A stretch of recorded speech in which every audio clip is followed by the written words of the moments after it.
This edition of the Ridley Report is brought to you by the New Hampshire Liberty Alliance at nhliberty.org, fighting to keep the free state free.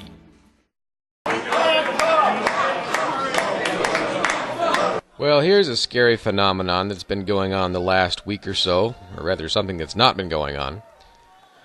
I'm not talking about the robbery of the American people to fund the bailout. That is scary. But what I'm talking about is something that's not happening. Ron Paul's reaction to this coup isn't getting as much media coverage as I've come to expect. When I went to news.google.com today, October 9th, 2008, I keyword searched Ron Paul.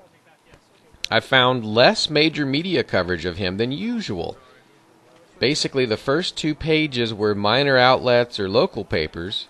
Only 2 stories were major national press articles. This type of keyword search normally gives me 3 times as many Ron Paul articles from the big press.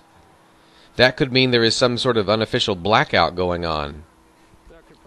But as usual, rather than complain about it, we should each do something about it. Here in New Hampshire, you and I have the power easily to liberate a few square inches of editorial page or a few minutes of talk radio coverage. Here's what has worked best for me.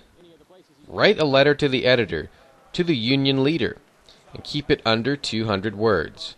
They will print it almost 100% of the time.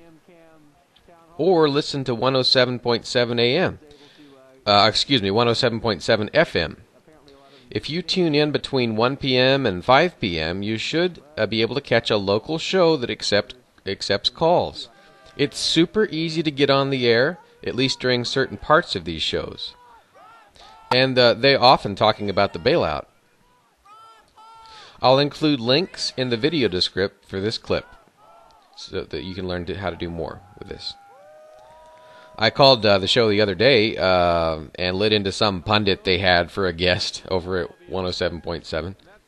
It was some guy who thinks it's okay to steal a few billion from New Hampshire taxpayers and send it to big, well-connected companies in other states. I mentioned Ron Paul and named the Federal Reserve System as the culprit. You can do the same. The Ron Paul revolution wins if he becomes recognized as the de facto leader of the opposition in American politics. But we've got to keep him on people's minds. People are angry. Only 7% supported the bailout, at least the original version of it.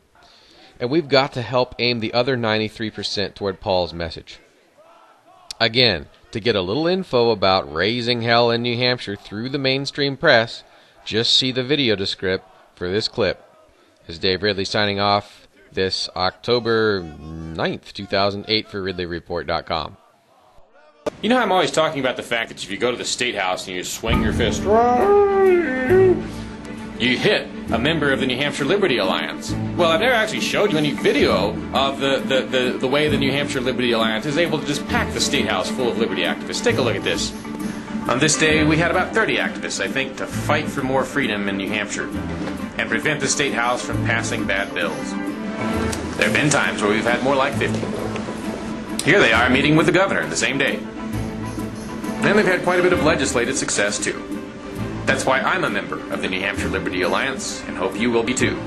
Find out more at nhliberty.org.